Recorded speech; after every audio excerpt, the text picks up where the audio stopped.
You're listening to Parasearch UK Radio. News, views and reviews from the world of the paranormal from across the UK and beyond.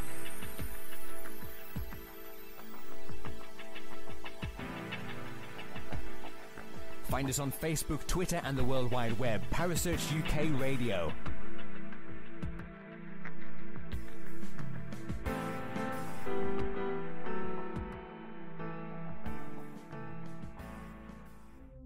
The views and opinions expressed by presenters and guests are their own and do not necessarily reflect the official policy or position of Parasearch UK Radio or its affiliates and sponsors.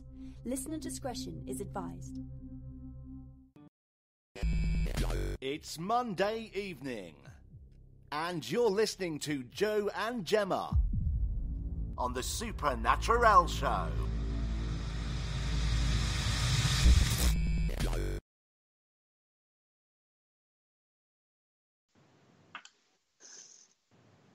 Good. Hi, everybody, and welcome. That was in surround sound. Hey, girl, how are you doing? Well, do you know what? For once, I thought you was panicking. I was thinking to myself, do you know what? Is she going to do it? Is she not going to do it? And the first day that I think to myself, I'll just go in there with it. You just come on, and it's like, do you know what? I'm welcome. You carry on, Flower. I'm going to sit here, be quiet, and let you do your thing. Oh, do you know what? How much I have missed you. You won't believe it. This weekend has been absolutely phenomenal, hasn't it? Anyway, welcome to the Supernaturelle show. I'm Jo, and with me is the gorgeous Gemma. And Hi. We are joined in the studio by our lovely boss lady, Kerry. She usually says hello, but she's obviously not listening tonight, is she? Oh, there she is. Sorry, I had it on mute. Sorry, that's why I was on mute, because the dog was going crazy. Carry on, ladies. Nah. So Gemma and I haven't. We've been on. I wasn't on last week because I wasn't very well last week. So yeah, I've got a new nickname called Shingle Bells. So that's pretty cool this week, isn't it? Well, we're going to be singing that in London on Thursday. Yes, anybody that is listening, if you are in and around the London area on Thursday and Friday, be warned, we are coming. Oh God, that sounds fun, doesn't it, Gemma? But us girls booked Magic Mike tickets quite a long time ago, so it's been coming, hasn't it, for quite a long time, and we're just dead excited. I can't wait. So yeah. Gonna be fun. I don't even know I can't stop smiling today. I've just had the best news all day. Had such a great day. What have you been up to, Gemma? Not much really, to be honest. Bit quiet my end. I was out Saturday night. Oh, look at you, party out. Little bit drunk. I know, mate. I was going for it. Yeah. Well, not surprised. What, were you twerking on the dance floor, was you? Well, you know what I'm like, Jo. The Sambuca was out, the vodka was out, the gin made a guest appearance. Oh, mate. Honest to God, shouldn't be allowed out. But I think most of the Parasearch Radio team was suffering with hangover come Sunday morning. Oh. Well, I had my Christmas do on Saturday night, so the Troy Foods all had a get-together, a little shindig in Leeds. So that was pretty quality, actually. They know how to throw a good party to my work. So, yeah, free bar, and I think I drank quite a bit, and I think I only left the house to go and saw some McDonald's, but then I got back home and got straight back into bed. So, yeah, I didn't surface yesterday, and it's amazing when you go into work though on a Monday and you see everybody looking at everybody and they're all still looking like they're still hungover, and that was quite fun this morning. So, mind you, I think I scared everybody this morning because I went into work with no makeup on. So yeah, that was. But anyway, it's great this week. We've got a good show. We've got Wes Coleman from C.O.P.S Paranormal. Now, trying to do a little bit of research, Gemma, but unfortunately, we're going to have to ask Wes quite a lot of questions, aren't we? Yeah, I think we should just hand straight over. Good evening, Wes. Hello, how are you? We're good, thank you. We're good, thank you. Well, no, I have a bit of a thing that I only allow 10 questions, okay, per hour, and that's it. So that's all you pay for. Do you know what? That's fine, because our 10 questions will be question 1.1. Okay, go ahead. So there we go. We've sorted that issue straight away. So, Wes, can you just tell us a little bit about yourself and the C.O.P.S team? Sure. Well, I'm a correctional officer. I have been for almost 25 years now. And the guys that are on my team, we're all correctional officers. We've got combined experience of almost 100 years in corrections. We've done a lot of emergency response team things. Like we're very, very, very much into our jobs. And anyway, one day, how everything kind of came together. Still with me there? Yep.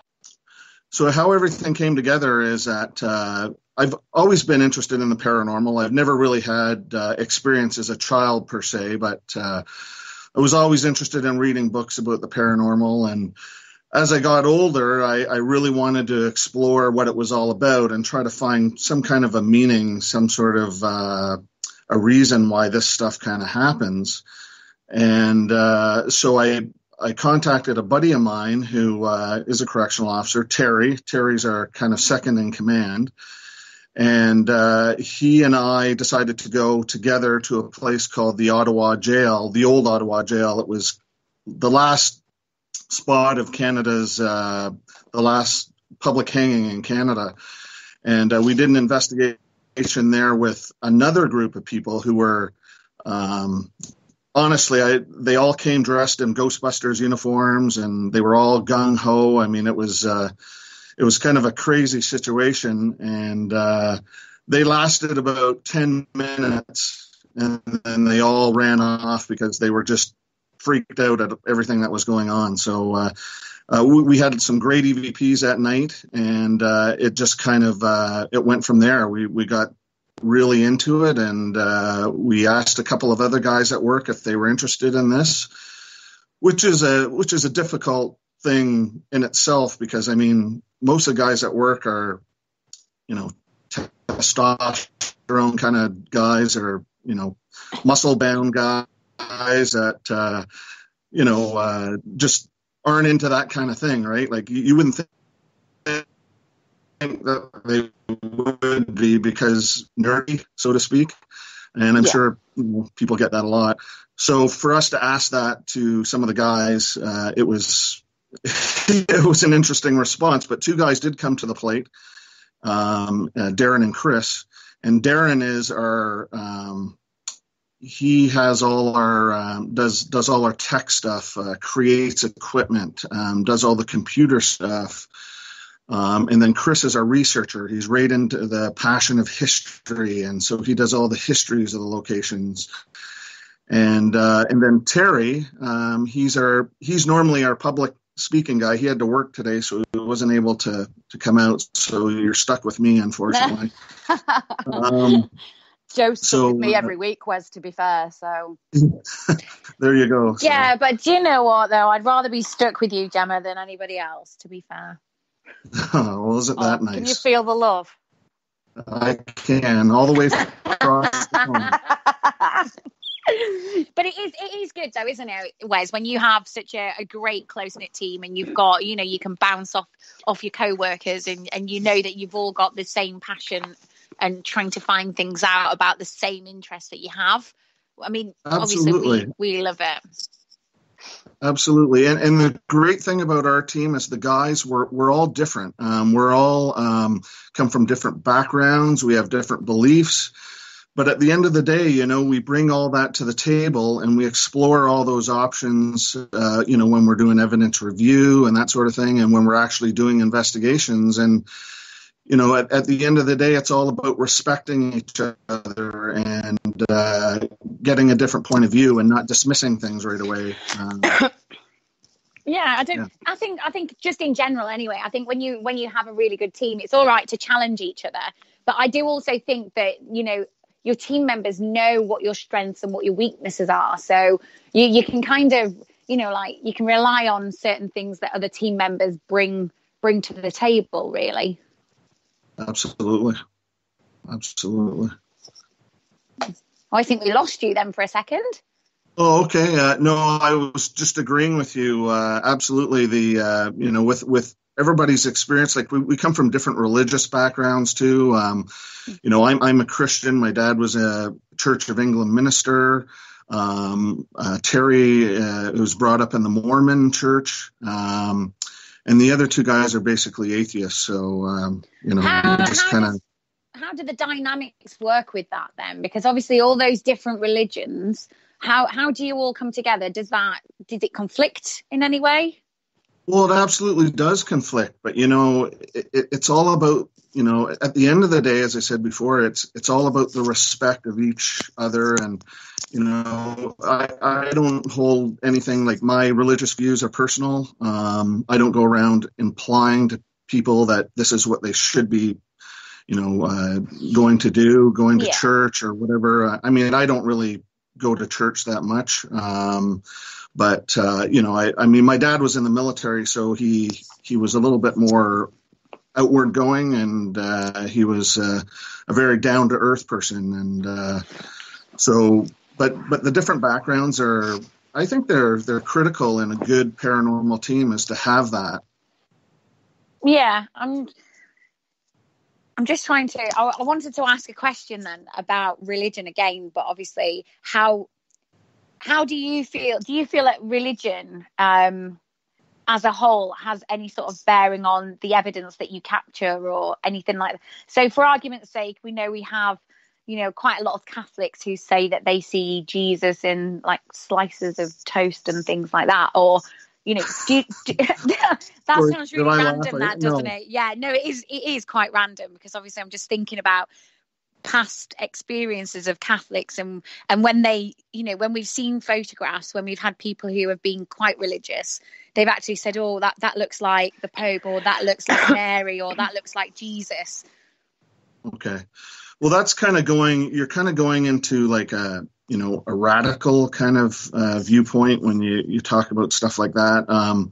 We're we're all very scientifically motivated. Like I would say we're 80% scientific and like 20% spiritual. Uh-huh. And it's all about the hard evidence with us for the most part. I mean, we do have a psychic medium that works for us who is just absolutely amazing. Her name's Carrie Lynn Shellhorn. And she's very renowned in where I live, Ontario and Canada.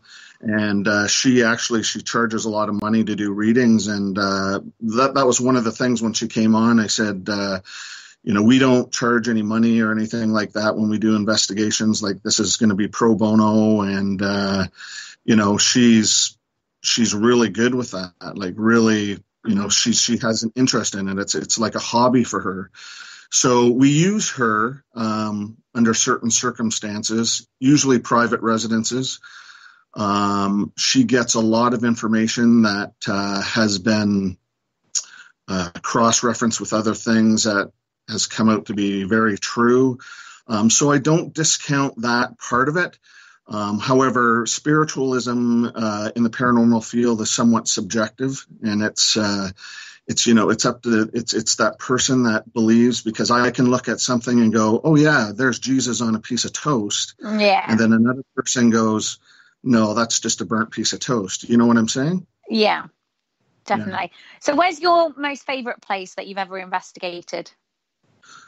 Well, we have a place that we manage, and it's an old asylum. It used to be a military base, military training base for World War II. And they switched it over in around 1970, I believe, to a psychiatric facility. And it's a massive place. And it closed in, I think, around 1998, and it became abandoned. And the guy that bought it, I don't know, do you guys have paintball over there? Do you guys have that sport? Yes, yeah, we have.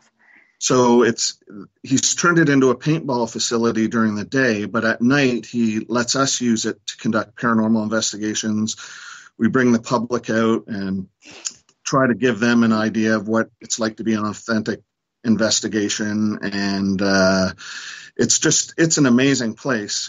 We always have activity there. We always have activity on our K2, and the Ovulus works well there, which is, I mean, some of the equipment we have is just, it's iffy. I don't 100% agree, and any of the equipment that we have is paranormal, and we kind of come across as our group kind of comes across where we don't believe, or we can never tell people that, your place is haunted or that place has got, incredible paranormal activity. All we can do is suggest that it might have, because really, I mean, at the end of the day, we really don't know what paranormal activity is. All we have is basically a belief. I mean, we have evidence on some of our equipment, but our equipment, isn't 100% paranormal activity registering, like we just, so all we can do is suggest. And for us, it's a hobby more than anything. We're not out to prove to people that there's paranormal activity. We say, like, isn't this incredible? And what do you think about this? And we get their opinion. So we're in it for the hobby. We're in it because we enjoy it. And so is it more of a passion thing for you guys than a work, a job? So it's more passion? It's absolutely more passion. I mean, we love what we do. I mean, speaking of passion, Wes, haunted dolls. Where do you stand on haunted dolls?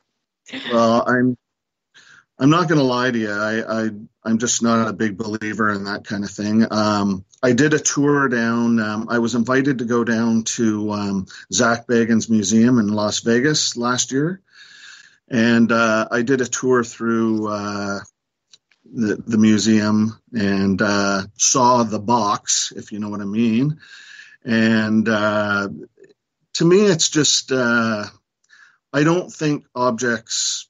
I mean, this is a personal view. Everybody obviously has their different views, but I'm not a big believer in that. The United States is typically very into the demonic, that kind of activity, and I just. It's just not something. That's just becoming the norm, though, isn't it? At the moment, I think that's just the next best thing, isn't it? Everything's haunted by a demon or anything that's negative. It's just, well, I've got my own views on that, but it sounds like you don't really buy into that sort of stuff.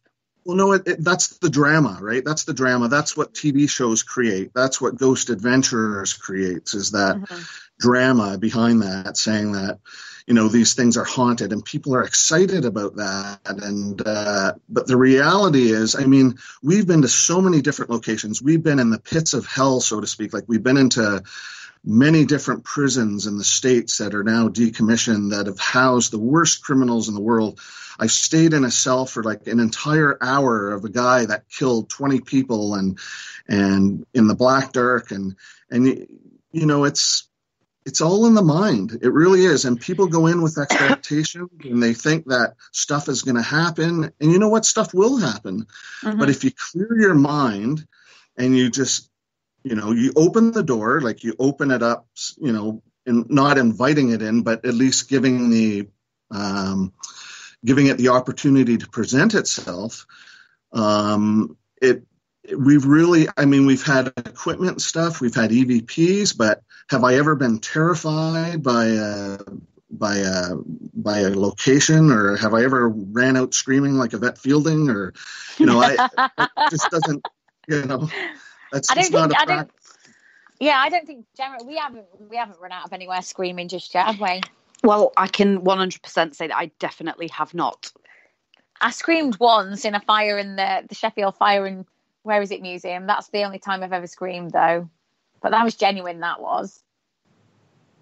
Well, and, the only time we've ever screamed is when we've pranked each other. And that's been kind of, but...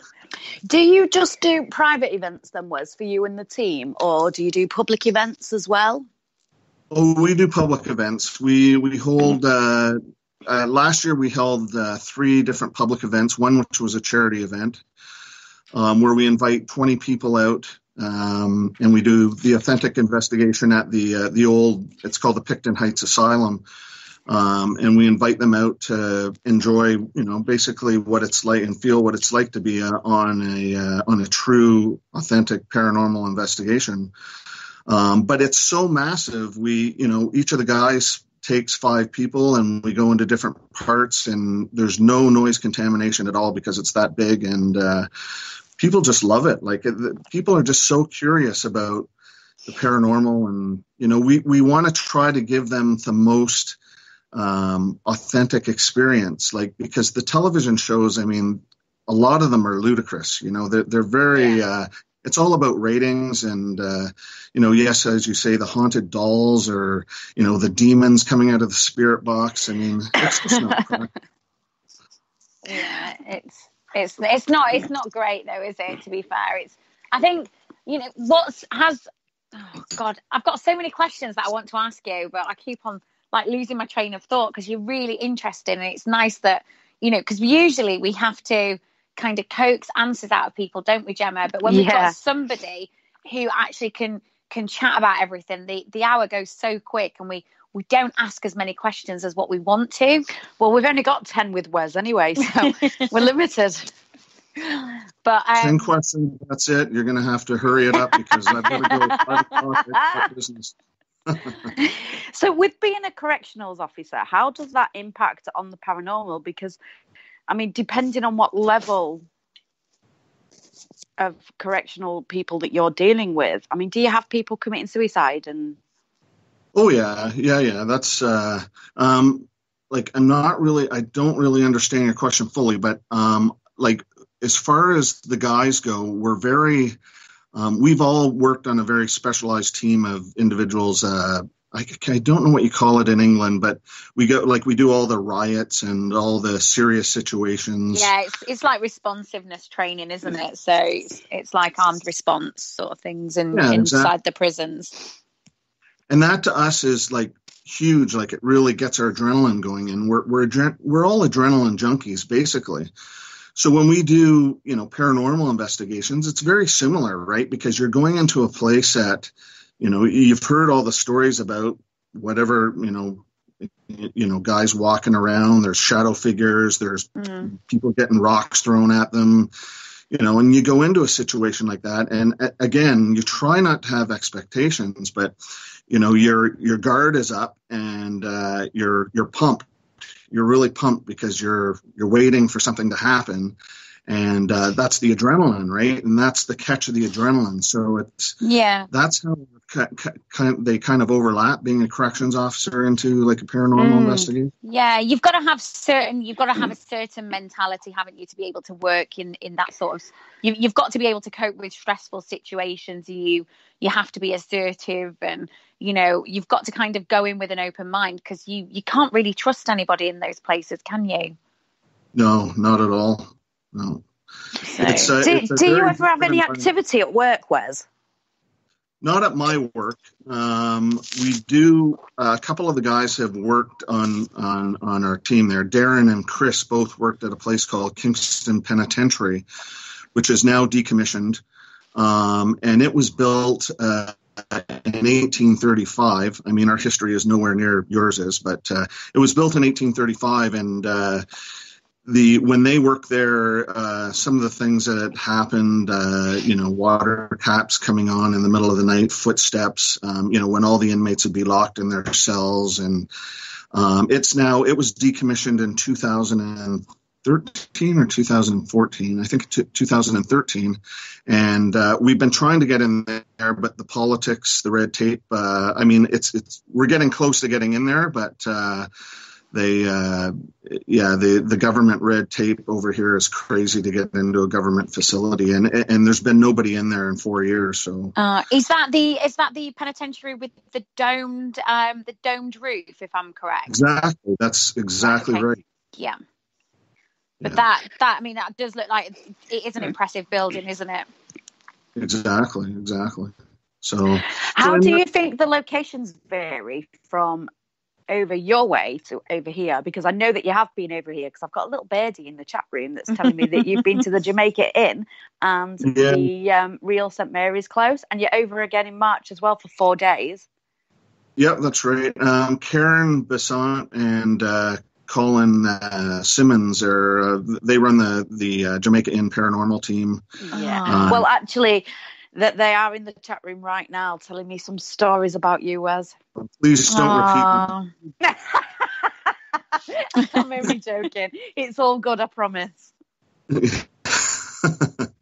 No, it's that was an amazing place. We go to so many different places. I've been fortunate enough. The other guys haven't been able to come with me some of the places, but when I went over a couple of years ago to the Jamaica Inn, it's a real eye-opener, the history. I mean, it's laughable, really, when, somebody comes up to you and goes, oh, what's some of the historic locations in Canada? And I'll be like, oh, well, I've been investigating a place that's almost 40 years old, like it's ancient. Yeah. I mean, it's kind of laughable.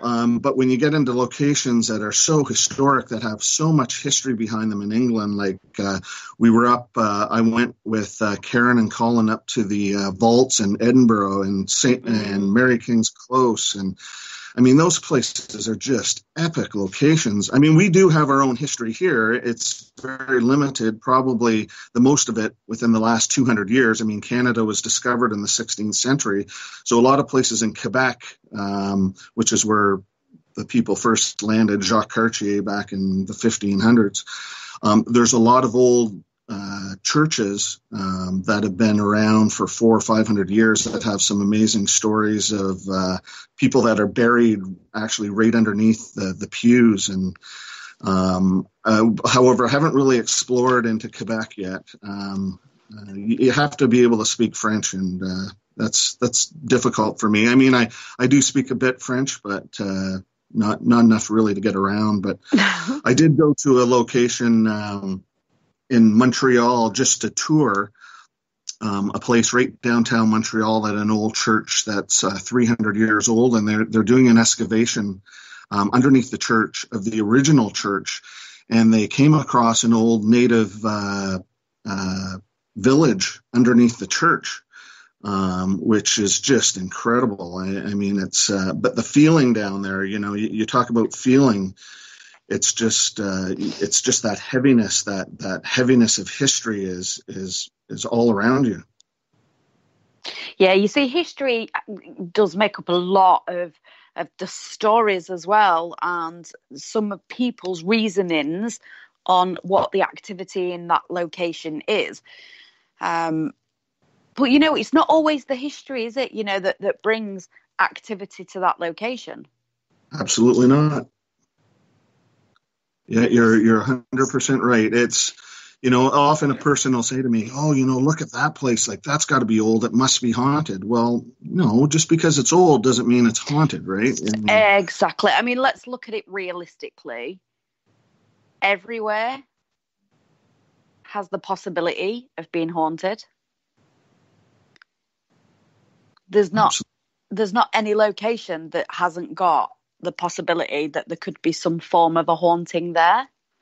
It's about finding it and how you find it and how you go about that. And I think personally that's what makes the difference. Yeah. And usually, a location that's haunted, with our experiences, usually something with high emotion has happened at that specific location, whether it be positive or negative. Usually something dramatic, severely dramatic has happened at a location to make it haunted. Not often will you find a place where, a place is just haunted because it's haunted. You get a lot of residual hauntings that way. Yeah. Places like, homes, like we have private homes where there's a lot of residual stuff. But nothing that, nothing like doors or there's a monster. The devil's coming through the door. That's what I call my children. The devils are coming through the door. Yeah, and that's not to say that stuff doesn't happen. I want to be perfectly clear. I mean, that's just my experience. That's our experience. I think a lot of it's Hollywood, and we try to be as practical as possible when we do investigation. That's the only way to be, though. I mean, paranormal investigation, it is personal. Most experiences that people will get, they're not going to be caught on camera. You're not going to receive audio clips. A lot of it is personal experience. Right, exactly. And, we hook up with some, we were in October, we were with Richard, the Stanley Hotel where The Shining was, and we were at Cripple Creek Jail, which is a very famous old West town, and the way he conducts his investigations are so similar to us, and we got along so well. The guy is just phenomenal. Yeah. And of course his book just, they reflect that. I mean, they're just amazing. Well, so yeah, I had he's actually just put a new book out as well, hasn't he? So yeah, that's going to be an interesting read. Yeah, so he's. I had to plug him, so sorry, because I'm going to go on a bit of a tour with him at the end of March. So we're going to do a few locations, like as I said, down in Cornwall and the Jamaica Inn, and so really looking forward to that. That'll be nice. Are you going to venture anywhere into the Yorkshire region by any chance? Well, originally I was planning on it, but I'm only there for 9 days, and it's booking up pretty quick down in the southwest. So I'd love to get up there, I really would, but I don't know. Like I've been talking with Richard Felix, and he kind of wants to do an exchange thing where he wants to come to the Heights and do one of his shows there. And he, in exchange, he would take me, to the Derby jail and the Bell, but I just don't know if I'm going to be able to fit it in, because obviously travel is a big thing, and I don't know how you guys travel on, drive on the left side of the road. That's a nightmare to me. And all those roundabout thingies. To be fair, though, I drive in America all the time, and I find it easier to drive in the US than what I do here in England. How old are you? It's my big 40 on Saturday. Well, that's not bad. I mean, when you get into your 50s, like, you just seem to stress out about everything, No, you see, I'm not even in my 50s. I'm not even in my 40s. And the thought of driving on the opposite side of the road. Whoa, I'm not even there yet. I'm not even there yet. Not even there. Not even guys, there yet. But I'm not. I personally, it's not something that I would want to do. Driving on the opposite side of the road, for me, just fills me with anxiety. But you seem to forget, though, all of their cars are all automatic, so there's none of this gear shifting rubbish. But that's even worse for me. I can't drive an automatic car as it is. What do I do with my other foot? Exactly. All right, so meanwhile on the Supernaturelle show... We're talking about driving cars, yeah. We do tend to digress a little bit. We can't help it. No, that's okay. I'm just teasing. But the thing about England is your roads are so much more narrower and smaller. I mean, obviously because of the history, where here everything's so much more open. It's a lot easier to drive, Yeah. Sorry, joking now. Oh dear. Yeah. So what have you got coming up in the very near future then, Wes? Have you got any investigations planned, or have you recently done any? Well, we have private investigations that come up from time to time. Our major investigations, we love helping out people. We're not, people come to us, they say, our places, there's strange things happening here. Can you come and help us out? We solemnly believe, and I hope all paranormal groups are the same. I know they're not, but I hope that people don't charge to do stuff like this, especially the good groups. Go to private residence and help out with an issue, especially that involve children. There are lots of places that we go to that families are in fear, and we try to get some kind of an answer for them. And by doing that, we find out obviously what they believe in, and if we have our spiritual medium that will come and help clear a place.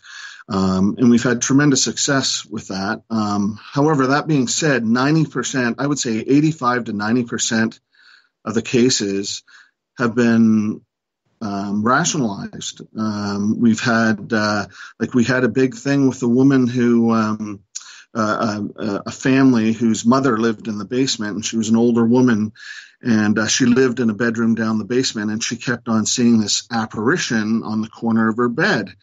And it was pretty distinct to her, and she was in great fear. And this woman is in her 70s, so bless her. Like that, they're not making it up. I mean, there's something there. Now, we found that there was the electrical panel for the house was in that corner, and when we took our EMF readers over there, it just went off the roof. So the EMF fields, the theory is that they can cause hallucinations. Yep. And so what we did is we suggested that she go to there was another room in the basement, and she never had another problem. So, see, I like that, you do look at it quite logically and scientifically. So, you're not automatically jumping to the fact that something can be paranormal. You are getting out your equipment. You are doing your baseline testing, which just has a massive impact on how the investigation goes from the very beginning. Absolutely. And that's what we do. Like when somebody calls us and says, we need help, the first thing we do is we go and we interview them. And if out of the interview, we believe there is some kind of a situation, because sometimes we have people that are, on drugs, or there's actually a lot of people that just want the attention, that want us there just because, oh, wow, we had the Ghostbusters over, that kind of thing. Yeah. So, we try to, we do baselines once we believe that there's something going on there. And then we make another appointment to come back to do an official investigation. But it's very important to do an interview before you go into a place, because the number one paramount thing is the safety of all the people that are there. Your team members. You don't want to go into a situation, especially us. I mean, we are prison guards, and I'm sure there are some people out there that may have vendettas against us. I hope not many, but I'm sure there is. So we have to be very careful with what we do. We do, checks, and, we have to be very careful. And I think every team should be. Yeah, completely. I completely agree with that. I think you have to be. You can't, sorry, I'm choking tonight. You can't just rock up and away you go. You need to be meeting these people that you're investigating for. Exactly. There's usually something in the background or the history that can contribute to what's happening. Yeah, for sure. So we try to do all of that, especially with the baseline. The baselines are so important, and I'm glad you brought that up, because that's a huge thing. Definitely. You see, I know a lot of people, and they don't do a baseline test, and how can you 100% say, well, do you know what, that reading is out of the norm if you've not done a baseline testing? Exactly. Like you say, you've had a case where it's been purely innocent, and it has just been the electromagnetic fields in that area that's causing the issues. Yeah. Yeah, I think for sure. you have to rule it out. You have to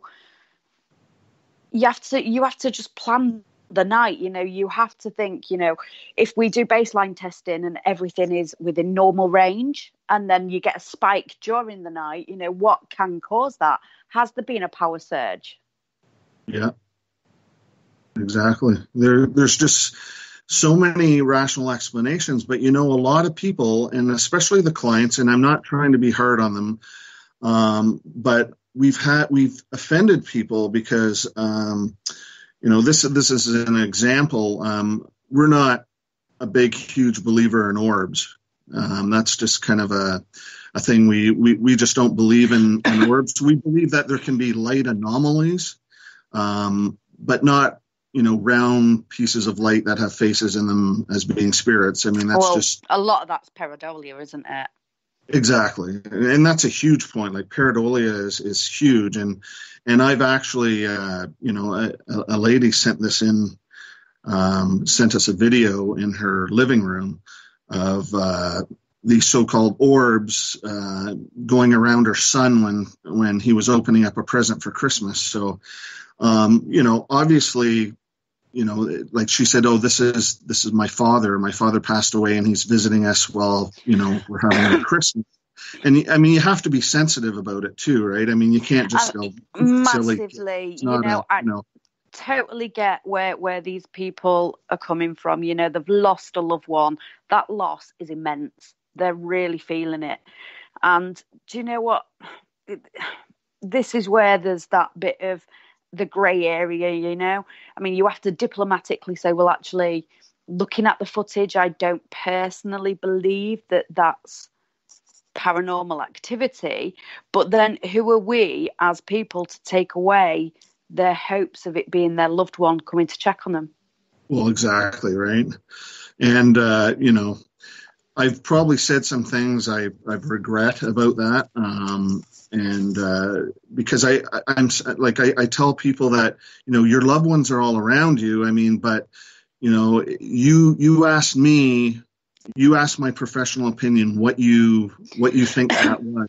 And I would say, it's quite obvious. It's dust particles. Like, I mean, we know what that looks like. Dust particles, the light reflecting off the dust particles. And this is my opinion, and again, like, she got really upset and she says, no, that is definitely my dad. Like, I felt him. And I said, okay, well, that's great. Like, if that's what you believe, that's what you believe. This is just my opinion, and I don't want to upset you. And, if that's what you believe, then, I'm not going to tell you it's not, because that's your thing. Right. But we try to be practical, right? So it's probably not nice to, say that, no, that's, not your father, but you have to stay credible with yourself too. And you have to be, exactly. Yeah, massively. But that's where it does get difficult for us as paranormal investigators, isn't it? Because, like you say, it's that fine line between hurting somebody's feelings but being true to yourself. I mean, I personally will never fake activity at all. If I get it, great. If I don't, there's nothing I can do about it. It's just the way it is. Yeah. But again, you do have to be sensitive about a situation, and you do have to, respect that person, and that's difficult. That's where you're absolutely hit it right on.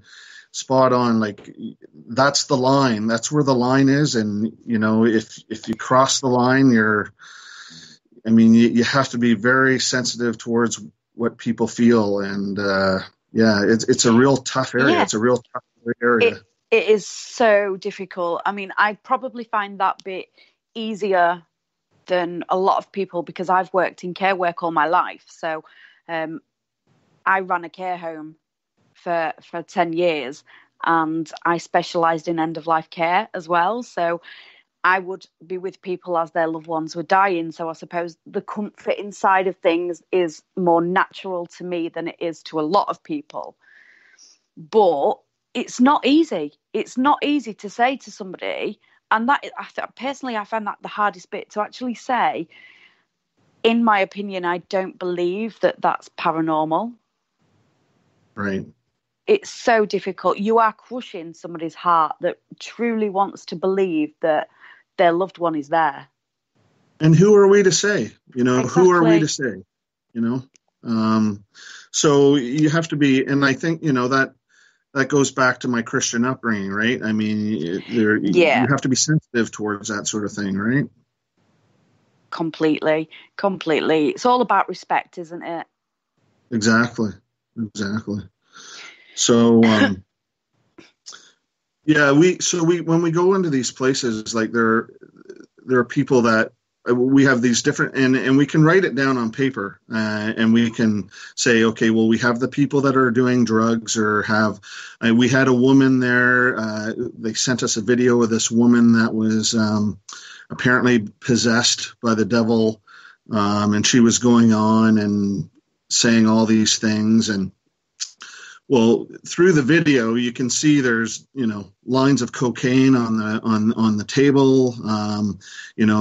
She's taking like some sort of antidepressant drugs, according to the person that was filming. So you mix all that stuff up, and you're going to have hallucinations. You're going to have all these things, and they're very real to that person, obviously, when they're under that kind of an influence. So we can't go into situations like that. I mean, we are officers of the law, so we can't go, like, as soon as there's drugs or anything like that that's involved, we're just, no, I'm sorry, we can't, you'll have to find somebody else. And they'll ask why, and we'll tell them exactly why. And, most Are you of the times honest they understand. with them? Absolutely. Do you actually say, there is evidence of drugs and we can't get involved in that? Absolutely. So how do people take that? You know what? Any of the ones that we've dealt with have been like, oh yeah, we kind of understand, we kind of get that. You guys are like, it was stupid of me to send you that with, drugs in the video. I mean, we could phone the police and have them arrested, that kind of thing, which we obviously don't do. But like they're pretty understanding about it, because people just don't understand the effects of some of these drugs, and when they're put together with other things, it can be dangerous, Yeah. And I'm not saying that that's not a real situation. Like, they could actually be experiencing something that's bad that they've let in, but it's these drugs that are affecting everything, right? Yeah, exactly. You see, I was just going to say that, like you said, you're not saying that there is nothing there at all, but what you are saying is the contributing factors will only exacerbate everything. Yeah, well, and it's like, I use the classic example of schizophrenia. Mm-hmm. The movie A Beautiful Mind, where, he was experiencing all these people that weren't actually there. Well, who is it for us to say that that's not real? Maybe he's just in some kind of a different reality, where those people are there. It's a very gray area, and it's very subjective, and every person has their own way of looking at things. Again, the pareidolia thing, like, you look at something and you'll go, oh, that looks like a cow, and then I'll look at it and go, no, that's a sheep. It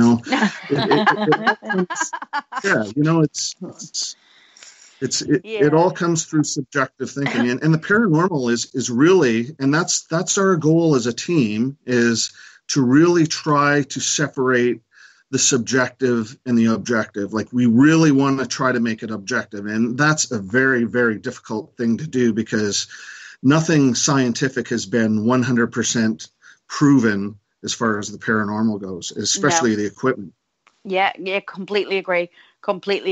And speaking of equipment, have you got a favourite piece of equipment that you like to pull out?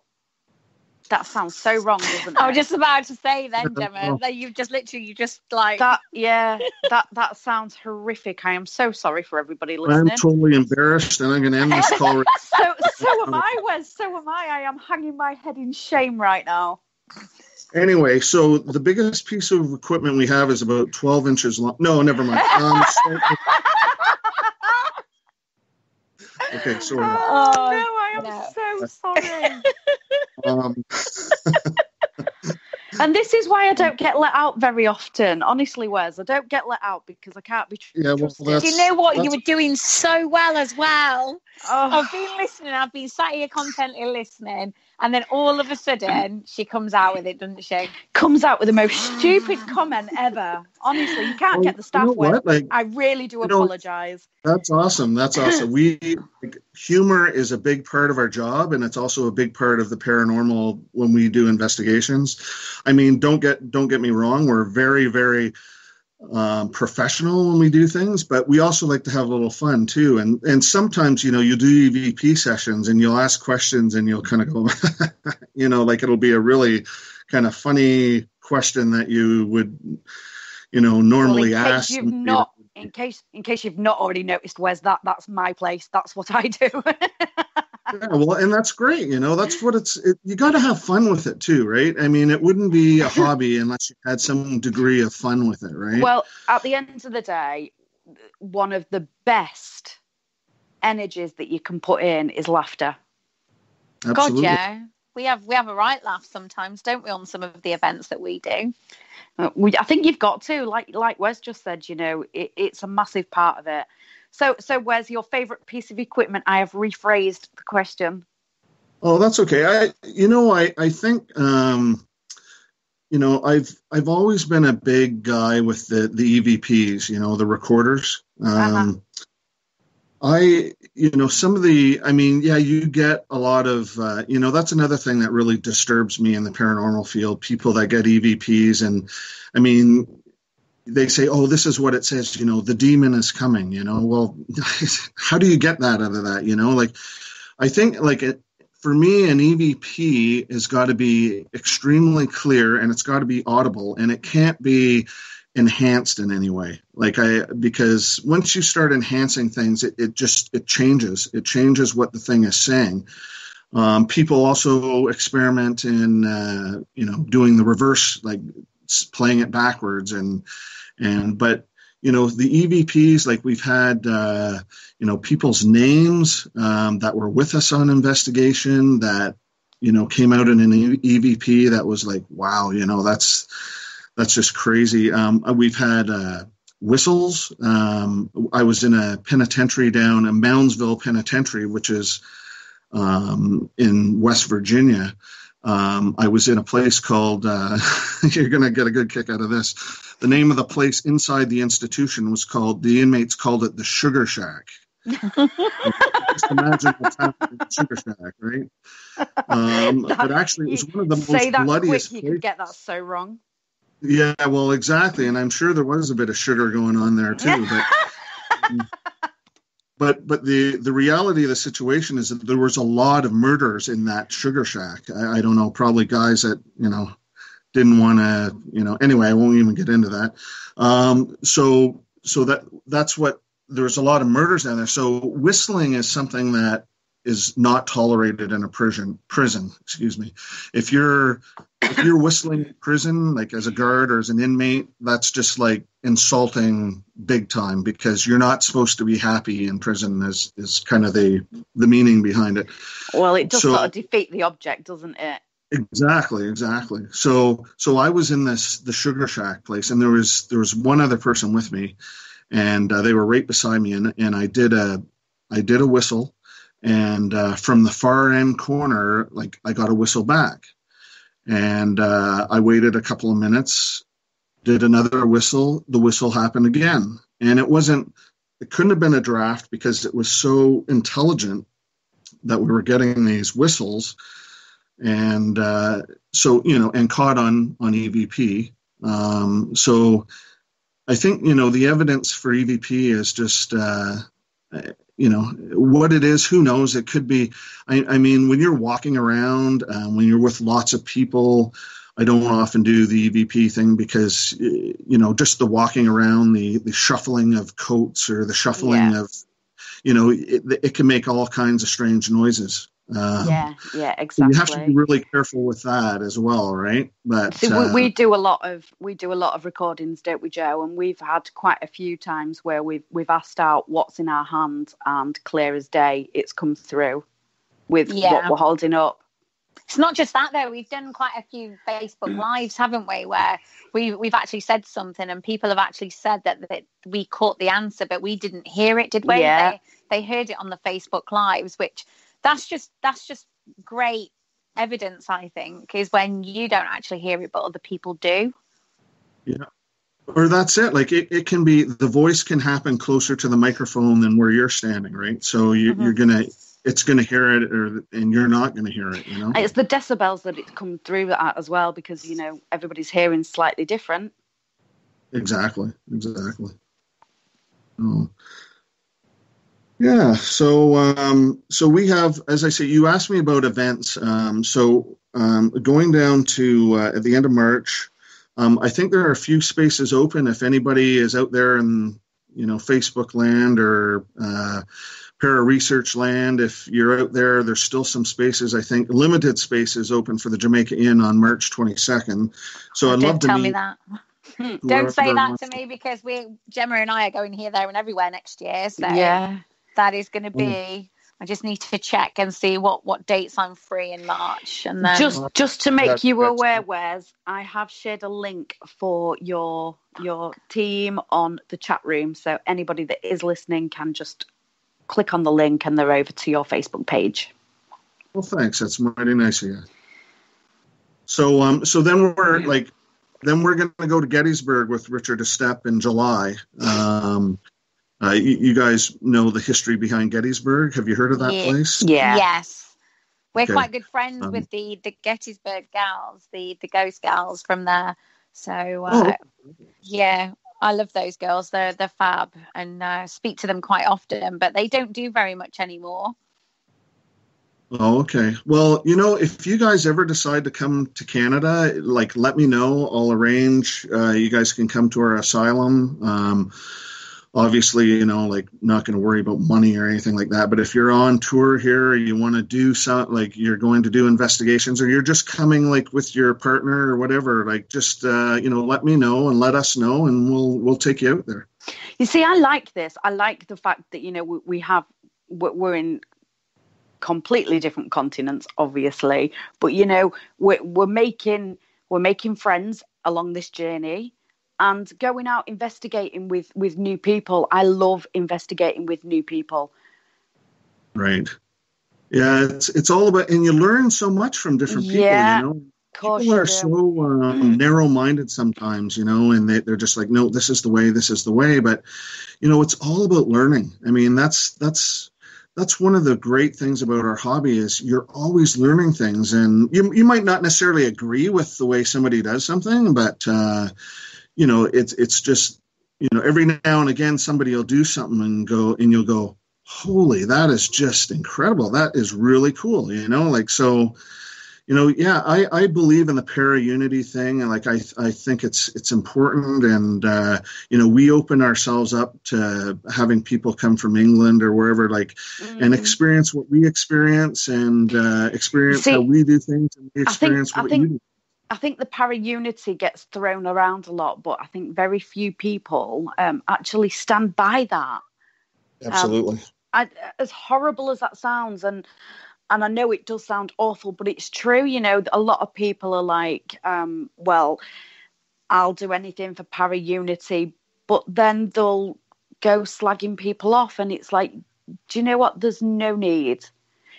If you don't like the way somebody does something, then that's your opinion. You don't have to like it. Yeah. And there's that part of the field that, is that ascension is there, and they're trying to compete with you. And you see, I don't buy into all that. But that happens. That's a reality of our hobby, right? Yeah, and, you see, I don't buy into that as a person. It is what it is. It's my hobby. It's my passion. I love doing it. I love meeting new people. I absolutely love a new location. So if I stumble across something that I've never been to before, I am in my element. Good. Yeah, that's awesome. That's what it's all about.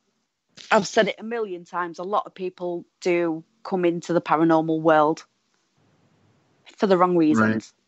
Right. Oh, absolutely. And there are people that try to, the negative side to our field is people that try to make money off of poor, innocent people that are struggling. And that's what pisses me off. And we're kind of like, our group is kind of like the group in Canada who kind of moderate all that stuff. So somebody will let us know, this group here they're charging like $50 for an investigation or $500 for an investigation. And we'll address them. We'll go right to them and find out, why are you doing this? This isn't right. This is fraud. You can go to jail. And usually they back right off. Oh, you see, I love that. Wes, I think we need to meet up, lovey. Absolutely. I think we definitely do. I think we should try and make that trip down to the Jamaica Inn if we can. Yeah. Awesome. We'll have to have a look at diaries, see what we've got going on. But unfortunately, we are right out of time.